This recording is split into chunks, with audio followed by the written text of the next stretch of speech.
صلى الله على محمد صلى الله عليه وسلم. Muwatta of Imam Malik, the book about the Mudabbar.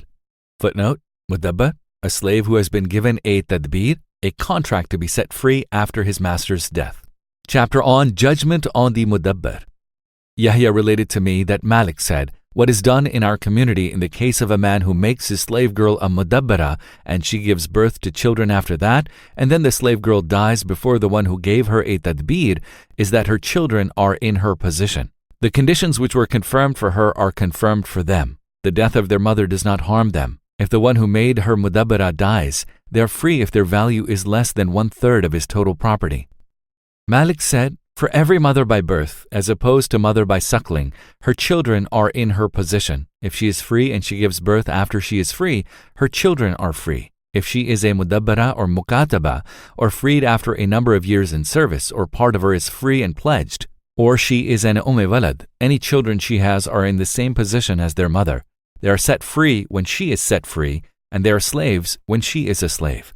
Malik said about the mudabbara given a tadbir while she was pregnant, her children are in her position. That is also the position of a man who frees his slave girl while she is pregnant and does not know that she is pregnant. Malik said the sunnah about such women is that their children follow them and are set free by their being set free. Malik said it is the same as if a man had bought a slave girl while she was pregnant. The slave girl and what is in her womb belong to the one who has bought her, whether or not the buyer stipulates that.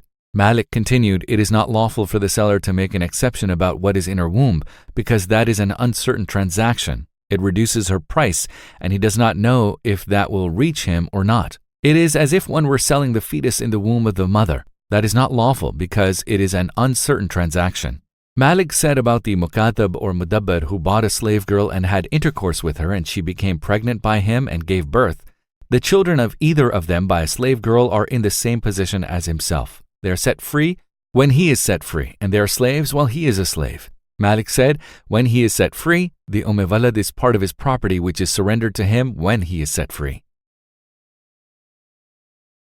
Chapter on General Section on Tadbir. Footnote, Tadbir, a contract given by a master to a slave that the slave will be freed after the master dies.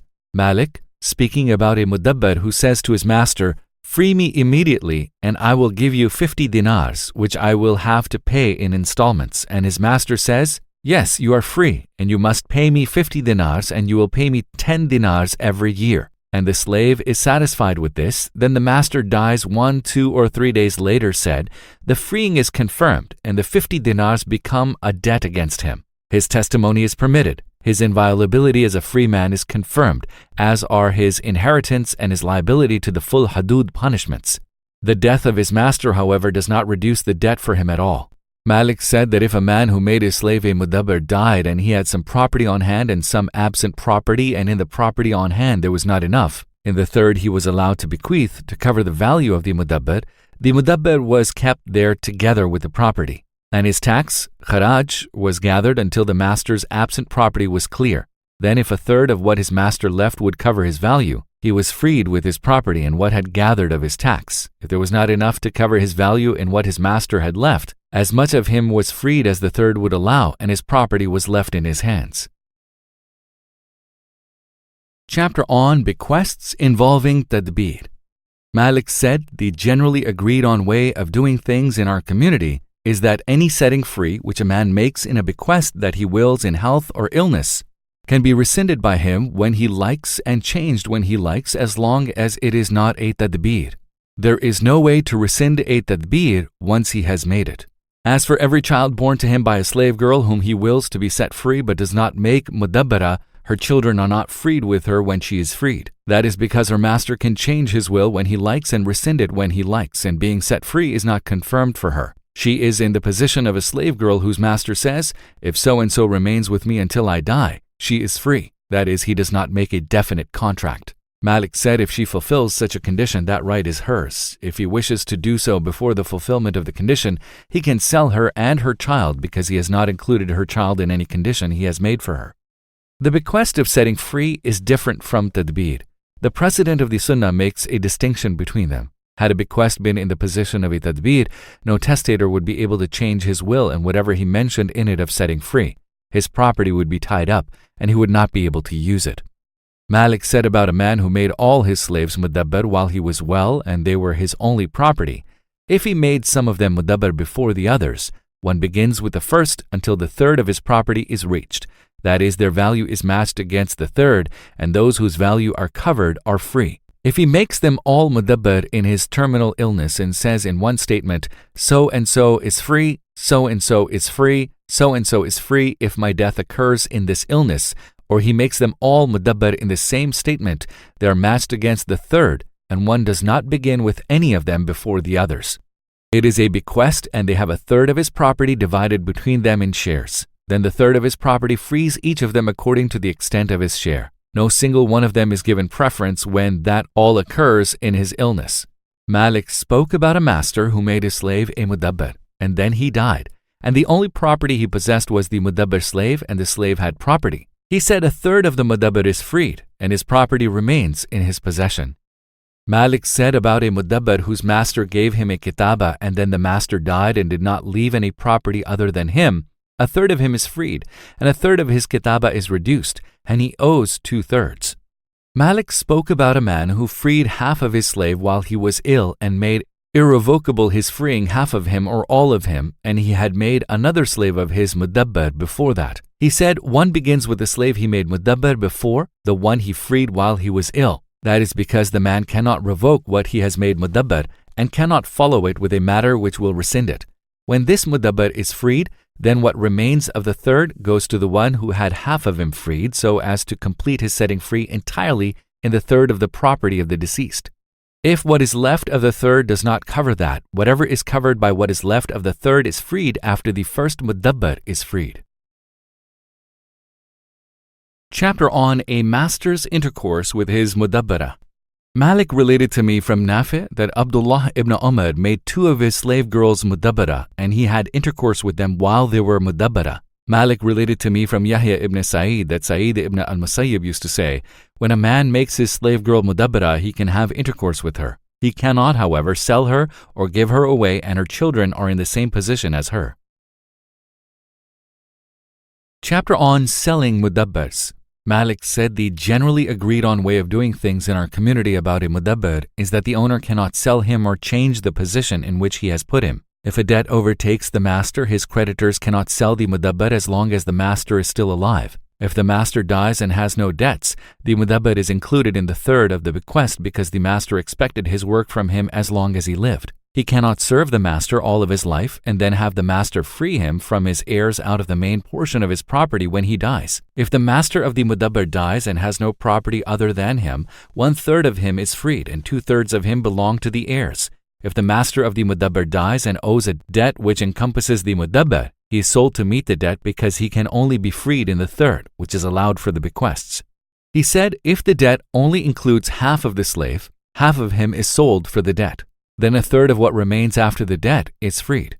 Malik said, it is not permitted to sell a Mudabbar, and it is not permitted for anyone to buy him unless the Mudabbar buys himself from his master. He is permitted to do that, or else someone gives the master of a Mudabbar money to free him. That is also permitted for him. Malik said his wala belongs to his master who made him a Mudabbar. Malik said it is not permitted to sell the service of a Mudabbar because it is an uncertain transaction since one does not know how long his master will live. That is uncertain and it is not good. Malik spoke about a slave who was shared between 2 men and one of them made his portion Mudabbar. He said they estimate his value between them. If the one who made him Mudabbar buys him, he is all Mudabbar. If he does not buy him, his tadbir is revoked unless the one who retains ownership of him wishes to give his partner who made him Mudabbar his value. If he gives him to him for his value, that is binding and he is all Mudabbar. Malik spoke about the Christian man who made a Christian slave of his Mudabbar and then the slave became Muslim. He said, one separates the master and the slave is removed from his Christian master and is not sold until his situation becomes clear. If the Christian dies owing a debt, his debt is paid from the price of the slave unless he has in his estate enough to cover the debt. Then the Mudabbar is set free. Chapter on injuries caused by Mudabbars. Malik related to me that he heard that Umar ibn Abdul Aziz gave a judgment about the Mudabbar who did an injury. He said the master must surrender what he owns of him to the injured person. He is made to serve the injured person, and recompense in the form of service is taken from him as the blood money of the injury. If he completes that before his master dies, he reverts to his master. Malik said the generally agreed on way of doing things in our community about a Mudabbar who does an injury and then his master dies and the master has no property except him is that the third is allowed to be bequeathed, is freed, and then the blood money for the injury is divided into thirds. A third of the blood money is against the third of him which was set free, and 2/3 are against the 2/3 which the heirs have. If they wish, they surrender what they have of him to the party with the injury, and if they wish, they give the injured person 2/3 of the blood money and keep their portion of their slave. That is because that injury is a criminal action by the slave, and it is not a debt against the master by which whatever setting free and tadbir the master had done would be abrogated. If there were a debt to people against the master of the slave as well as the criminal action of the slave, part of the Mudabbar would be sold in proportion to the blood money of the injury and according to the debt. Then one would begin with the blood money which was for the criminal action of the slave, and it would be paid from the price of the slave. Then the debt of his master would be paid, and then one would look at what remained of the slave after that. His third would be set free, and 2/3 of him would belong to the heirs. That is because the criminal action of the slave is more pressing than the debt of his master. And so if the man dies and leaves a Mudabbar slave whose value is 150 dinars, and the slave strikes a free man on the head with a blow that lays the skull open, and the blood money is 50 dinars, and the master of the slave has a debt of 50 dinars, one begins with the 50 dinars which are the blood money of the head wound, and it is paid from the price of the slave. Then the debt of the master is paid. Then one looks at what remains of the slave, and 1/3 of him is set free, and 2/3 of him remain for the heirs. The blood money is more pressing against his person than the debt of his master. The debt of his master is more pressing than the tadbir, which is a bequest from the third of the property of the deceased. None of the tadbir is permitted, while the master of the Mudabbar has a debt which is unpaid, since it is a bequest. That is because Allah, the Blessed, the Exalted, says, after any bequest made or any debts. Quran chapter 4, verse 11. Malik continued, if there is enough in the third of the property that the deceased can bequeath to free all the Mudabbar, he is freed, and the blood money due from his criminal action is held as a debt against him, which follows him after he is set free, even if that blood money is the full blood money. It is not a debt on the master. Malik spoke about a Mudabbar who injured a man and his master surrendered him to the injured party, and then the master died and had a debt and did not leave any property other than the Mudabbar. The heirs said, we offered to surrender the Mudabbar to the injured party, whilst the creditor said, my debt exceeds that. Malik said that if the creditor's debt did not exceed that at all, he was more entitled to it, and it was taken from the one who owed the debt, according to what the creditor was owed in excess of the blood money of the injury. If his debt did not exceed it at all, he did not take the slave. Malik spoke about a Mudabbar who did an injury and had property, and his master refused to stand security for him. He said, the injured party takes the property of the Mudabbar for the blood money of his injury. If there is enough to pay it, the injured party is paid in full for the blood money of his injury, and the Mudabbar is returned to his master. If there is not enough to pay it, he takes the blood money from it and uses the Mudabbar for what remains of the blood money. Chapter on Injuries Caused by an Walad. Footnote: Walad, literally mother of a child, a slave girl who has given birth to a child by her master. Malik said in the case of an Walad who injured someone, the blood money of the injury is the responsibility of her master from his property, unless the blood money of the injury is greater than the value of the Walad.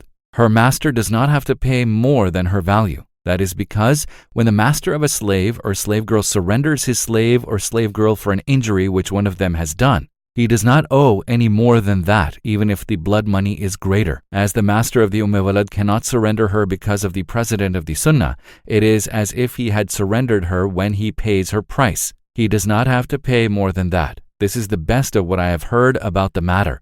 The master is not obliged to assume responsibility for more than an Walad's value because of her criminal action.